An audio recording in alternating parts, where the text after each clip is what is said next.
नमस्कार दोस्तों, स्वागत है आपका यूट्यूब चैनल एवी टेक में। दोस्तों आज है 15 सितंबर 2020 और जान लेते हैं आज की महत्वपूर्ण खबरें जो आज के प्रमुख समाचार पत्रों पर छाई हुई हैं और आप लोगों के लिए बहुत ही इम्पोर्टेंट है। चलिए शुरुआत करते हैं आज के वीडियो की रोजगार मुद्दे को लेकर के। लिखा है कि रोजगार के मुद्दे पर सरकार की घेराबंदी, सड़क पर उतरे सपाई और अन्य युवा संगठन। तो सपा जो कार्यकर्ता है वो भी बेरोजगारी मुद्दे को लेकर के सड़कों पर उतरे। उसके साथ ही जो अन्य कई युवा संगठन है जिसमें युवा मंच था, ये लोग भी कल सड़कों पर उतरे और उसकी सारी अपडेट मैंने आप लोगों को ऑलरेडी कल दी थी। इसमें से कुछ छात्रों को गिरफ्तार भी किया गया और बाद में इन छात्रों को शाम तक रिहा कर दिया गया। संविदा भर्ती का विरोध युवाओं ने किया प्रदर्शन और दोस्तों पुलिस ने छात्रों को सीएम का पुतला फूंकने से रोका। छात्र सीएम का पुतला फूंकना चाहते थे लेकिन पुलिस ने इनको ऐसा करने से रोका। पुलिस से इसमें तीखी झड़प भी हुई, काफ़ी लोग इसमें गिरफ्तार भी हुए, अंत में इनको सबको छोड़ दिया गया। अब इन्होंने अल्टीमेटम दिया है कि अगर हमारी मांगें नहीं मानी जाती हैं, जो संविदा वाली बात आई थी वो नहीं वापस लिया जाता है, तो हम 17 सितंबर को राष्ट्रीय बेरोजगारी दिवस के रूप में मनाएंगे और एक बार फिर से सड़कों पर उतरेंगे। एलटी ग्रेड रिजल्ट की बात कर लेते हैं। एलटी ग्रेड हिंदी और सोशल साइंस रिजल्ट को लेकर के कल प्रतियोगी मोर्चा के जो प्रमुख छात्र हैं वो गए थे लोक सेवा आयोग और यहाँ पर लोक सेवा आयोग से मिलना चाहा लेकिन लोक सेवा आयोग ने नहीं मिला और इन्होंने चार्जशीट की कॉपी और उसके साथ अपना एप्लीकेशन लेटर काउंटर में जमा करा दिया गया। अब बुधवार को एक बार फिर से मिलने जाएंगे। वहीं पर प्रतियोगी मोर्चा के जो ये छात्र हैं वो आज लखनऊ रवाना हो रहे हैं। लखनऊ में सचिव माध्यमिक व शिक्षा निदेशक से मिलने जाएंगे और अपने हिंदी और सोशल साइंस रिजल्ट के लिए बात करेंगे। फिलहाल जैसा कुछ अपडेट निकल के आएगा आने वाले वीडियोस में हम पूरी अपडेट आपको देते रहेंगे। बात कर लेते हैं इलाहाबाद यूनिवर्सिटी एग्ज़ाम की। जो कल एग्ज़ाम हुआ था, कल से ही एग्ज़ाम शुरू हुआ था और पहले ही ये एग्ज़ाम फ्लॉप हो गया। लिखा है परीक्षा देनी थी 782 को और 2500 उत्तर पुस्तिकाएँ जमा कराई गई हैं। पहले ही दिन फ्लॉप हो गई स्नातक अंतिम वर्ष की ऑनलाइन परीक्षा। सर्वर गड़बड़ी के चलते दोस्तों ऐसा हुआ है। सिर्फ 782 परीक्षार्थी थे दोनों पालियों को मिला करके और उत्तर पुस्तिका छात्रों ने अपलोड की 2500 और इसके बावजूद भी कई सारी ऐसी शिकायतें यानी कि हमारी उत्तर पुस्तिका अपलोड नहीं हो पाई है। तो परीक्षा जो विभाग है उनका कहना है कि जिनकी उत्तर पुस्तिका अपलोड नहीं हो पाई उन्हें दूसरा मौका दिया जाएगा। उन्होंने बताया कई ऐसे हैं जिनकी उत्तर पुस्तिकाएँ वेबसाइट पर विभाग ने अपलोड कराई हैं। तो फिलहाल दोस्तों जिनका नहीं अपलोड हो पाया वो लोग परेशान ना हो, दोबारा मौका दिया जाएगा। वहीं पर दोस्तों ऑनलाइन परीक्षा हो रही, इसमें व्हाट्सएप ग्रुप से, फेसबुक से, इसके अलावा किताबों से खूब नकल कर करके परीक्षार्थी अपने उत्तर पुस्तिकाओं पर लिख रहे हैं और उसके बाद उनको अपलोड कर रहे हैं।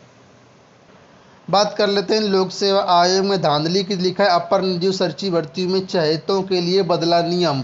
लिखा है अपर निजी सचिव भर्ती में चहेतों को नियुक्ति दिलाने का राजफास हुआ है।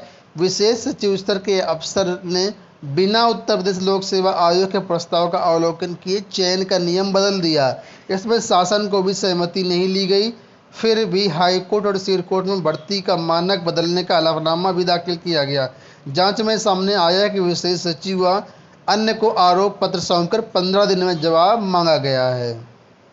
यहाँ पर भी देख सकते हैं लिखा है सचिव स्तर के कुछ अफसरों को आरोप पत्र जारी। सीबीआई को भी मिले हैं एपीएस परीक्षा में गड़बड़ी के सुराग। ठीक है, 2010 की दोस्तों भर्ती हुई थी, 2010 में भर्ती शुरू हुई थी और लगभग 7 साल में भर्ती पूरी हुई। 2017 में इसकी फाइनल ज्वाइनिंग हो पाई है। इसमें सीबीआई जांच भी कर रही है, इसको भी इसमें अहम सुराग मिले हुए हैं। बात कर लेते हैं पीसीएस 2018 का जो फाइनल रिजल्ट आया उसको लेकर के बहुत से ऐसे छात्र हैं जो नाखुश हैं और इन्होंने अंक पत्र की मांग की है। प्रतियोगी छात्रों का कहना है कि यहाँ पर जो है इसका सब कुछ सही नहीं हुआ, स्केलिंग वगैरह सही नहीं हुई है और इसलिए इस तरह से रिजल्ट आया हुआ है। तो प्रतियोगी छात्र अब मांग कर रहे हैं कि इनकी मार्कशीट सबकी जारी की जाए, ज्वाइनिंग से पहले मार्कशीट जारी की जाए, क्योंकि अगर ज्वाइनिंग करवा दी जाएगी तो फिर अनुच्छेद 311 के अंतर्गत आ जाएगा। इससे कोर्ट में फिर रिट पड़ जाएगी और ये अपना बचाव कर लेंगे। इसलिए जो भी पीसीएस 2018 में चयनित हुए हैं इनकी ज्वाइनिंग होने से पहले मार्कशीट जारी की जाए। प्रतियोगी छात्रों का यह भी आरोप है कि जो आयोग है गोपनीयता के नाम पर आरटीआई को स्वीकार नहीं कर रहा है। इसके जरिए आयोग अपनी खामियों पर पर्दा डाल रहा है। ठीक है, तो फिलहाल प्रतियोगी छात्र मार्कशीट की मांग कर रहे हैं। मार्कशीट आ जाने के बाद ही पूरा विवाद का समाधान होगा। यहाँ पर प्रतियोगी छात्र जो स्केल्ड नंबर और नॉन स्केल्ड नंबर जांचना चाहते हैं, देखना चाहते हैं। अगर आपको नहीं मालूम है स्केल्ड और नॉन स्केल्ड अंक क्या होता है तो समझ लीजिए। नॉन स्केल्ड का मतलब होता है परीक्षक ने आपकी कॉपी पर जो नंबर दिए ओरिजिनल रूप से, वो होता है नॉन स्केल्ड नंबर। जबकि स्केल्ड नंबर वो होता है कि जब सबके नंबर, सबकी कापियाँ जच जाती हैं, उसके बाद कंप्यूटर कुछ अभ्यर्थियों के नंबर घटाता है, कुछ अभ्यर्थियों के नंबर बढ़ाता है, उनको स्केल्ड नंबर बोलते हैं। तो किस हिसाब से स्केल्ड नंबर दिए गए उनको प्रतियोगी छात्र जांचना चाहते हैं। बात कर लेते हैं कितनी शिक्षा विभाग में भर्तियां खाली हैं। तो यहाँ पर आप लोग देख सकते हैं केंद्रीय शिक्षा मंत्री ने कल बताया है कि 42 केंद्रीय विश्वविद्यालयों में 18,000 से ज़्यादा पद खाली हैं। केंद्रीय शिक्षा मंत्री ने संसद में इसकी जानकारी दी है। उन्होंने कहा कि देश में 42 केंद्रीय विश्वविद्यालयों में कुल 18,647 पद खाली पड़े हैं। इनमें से शिक्षकों के 6,210 और गैर शिक्षा कार्य से जुड़े कर्मचारियों के 12,437 पद शामिल हैं। इसके अलावा 3 केंद्रीय संस्कृत विद्यालयों में 168 पद अलग से खाली हैं। यूजीसी नेट की बात कर लेते हैं। यूजीसी नेट की जो परीक्षाएं होंगी तो फिलहाल उनको पोस्टपोन कर दिया गया है। वहीं पर अगली जो परीक्षाएं होंगी 24 सितंबर से शुरू होंगी और विषय वाइज जो इसका कार्यक्रम अभी जारी नहीं किया गया है। एनटीए का कहना है कि विषय वाइज कार्यक्रम जल्द ही वेबसाइट पर जारी कर दिया जाए। इसके लिए जो ऑफिशियल नोटिस आई है governmentjobcenter.com से डाउनलोड कर सकते हैं और एडमिट कार्ड जैसे ही आते हैं या डिटेल्ड प्रोग्राम जैसे ही आता है आपको उसी वेबसाइट पर मिल जाएगा। बात कर लेते हैं यहाँ पर दोस्तों सीईटी की।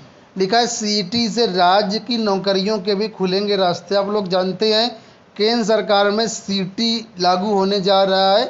सीटी का मतलब है कॉमन एग्जामिनेशन टेस्ट। ये सीटी जो है नेशनल रिक्रूटमेंट एजेंसी करवाएगी। ये एक तरीके से प्राइमरी एग्ज़ाम होगा, आपका प्रिलिमिनरी एग्ज़ाम होगा। इसके बाद इस परीक्षा को पास करने के बाद आपको सीधा मुख्य परीक्षा में बैठने का मौका मिलेगा। तो उत्तर प्रदेश में भी इसको लागू करने की पूरी तैयारी हो गई है।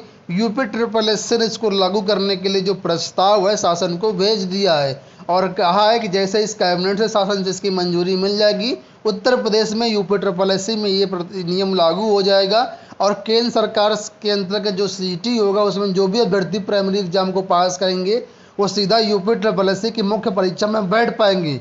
और यहाँ पर यह भी लिखा है कि जब तक सीटी प्रक्रिया लागू नहीं होती है तब तक यूपी SSS में पीईटी का आयोजन करवाया जाएगा, यानी प्रिलिमिनरी एलिजिबिलिटी टेस्ट। इस परीक्षा के जरिए आयोग मतलब की भर्तियाँ होंगी। तो फिलहाल अब आप लोग कमर कस लीजिए, सीईटी लागू होने जा रहा है। इसके लिए यूपी SSS ने शासन को प्रस्ताव भेजा हुआ है। एसएससी की बात कर लेते हैं। एसएससी ने सिलेक्शन पोस्ट का संशोधित रिजल्ट जारी कर दिया गया है। यहाँ पर आप लोग देख सकते हैं लिखा है कि कर्मचारी चयन आयोग ने सिलेक्शन पोस्ट के तहत एसआई फायर के रिजल्ट में बदलाव किया है। सोमवार को उनकी भर्ती का संशोधित रिजल्ट जारी किया गया है। इनमें 46 पदों पर महिला की जगह पुरुष अभ्यर्थियों का चयन किया गया है। तो जो भी इस भर्ती से संबंधित है अपना संशोधित रिजल्ट चेक कर सकते हैं। नई शिक्षा नीति 2020 को लागू करने की बात कर लेते हैं। लिखा है नई शिक्षा नीति को लागू करने के लिए बनी 13 सदस्यीय स्टीयरिंग कमेटी। नई शिक्षा नीति को बेहतर ढंग से लागू करने के लिए माध्यमिक शिक्षा विभाग ने अपर मुख्य सचिव आराधना शुक्ला की अध्यक्षता में 13 सदस्यीय स्टीयरिंग कमेटी का गठन किया है। कमेटी में माध्यमिक शिक्षा निदेशक विनय कुमार पांडे को सचिव बनाया गया है। कमेटी माध्यमिक स्कूलों में पाठ्यक्रम को अपडेट करने, परीक्षा के पैटर्न में बदलाव करने सहित कई महत्वपूर्ण सुझाव देगी। इसकी पहली बैठक बुधवार को होगी। तो दोस्तों अब इसके लागू करने की पूरी तैयारियां चल रही हैं। इसके 13 सदस्यीय स्टीयरिंग कमेटी का गठन कर दिया गया है। बात कर लेते हैं अगली अपडेट की। तो यहाँ पर स्टेनोग्राफर की भर्तियां आई हुई हैं राजस्थान में।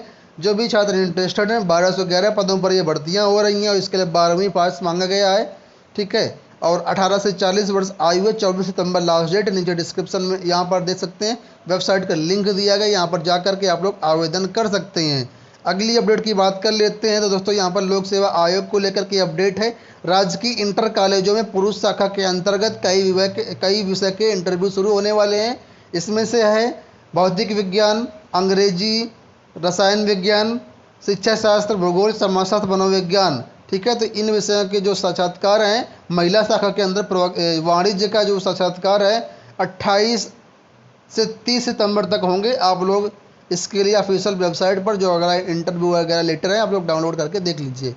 ठीक है, सरकारी विभागों में खाली हैं इंजीनियरों के सैकड़ों पद। प्रदेश के अभियंत्रण विभागों में और निगमों में इंजीनियरिंग के सैकड़ों पद खाली हैं, मगर यह खाली पद ना तो सीधी भर्ती से और ना ही डीएसपी करवाकर सीधी भर्ती से भरे जा रहे हैं। लोक निर्माण विभाग, सिंचाई विभाग, पावर विभाग, सेतु निगम, निर्माण विभाग आदि में सहायक अभियंता के लगभग 30% से ज़्यादा पद खाली पड़े हुए हैं। पार्ट टाइम करने वाले कामों जो लोग इंटरेस्टेड हैं उनके लिए ये अपडेट है। लिखा है अमेजन ने किया 1 लाख नौकरी देने का ऐलान। ऑनलाइन ऑर्डरों में तेजी आने के बाद कंपनी ने भी की भर्तियां शुरू करने की तैयारी। तो ऑनलाइन आप लोग ऑनलाइन शॉपिंग करने के लिए आप लोग अमेजन को सब लोग जानते होंगे। अमेजन में बहुत सारी नौकरियां 1 लाख आने वाली हैं। तो जो लोग भी इसके लिए इंटरेस्टेड है अपना देख लीजिए। अस्थायी तौर पर और स्थायी दोनों तरह से यहाँ पर नियुक्तियाँ होंगी। ठीक है, इसमें ऑर्डर की पैकिंग करने के लिए, डिलीवरी करने के लिए, छांटने के लिए काम करना होगा। फिलहाल ऑफिशियल वेबसाइट पर इसकी जानकारी मिल जाएगी। अगर आप लोग कहेंगे तो जैसे ही अपडेट आती है आपको हम अलग से इसका वीडियो बना देंगे। तो ये हो गई दोस्तों आज की पूरी अपडेट। आशा करते हैं वीडियो पसंद आया होगा। वीडियो को लाइक और शेयर कर दीजिएगा। पूरा वीडियो देखने के लिए धन्यवाद।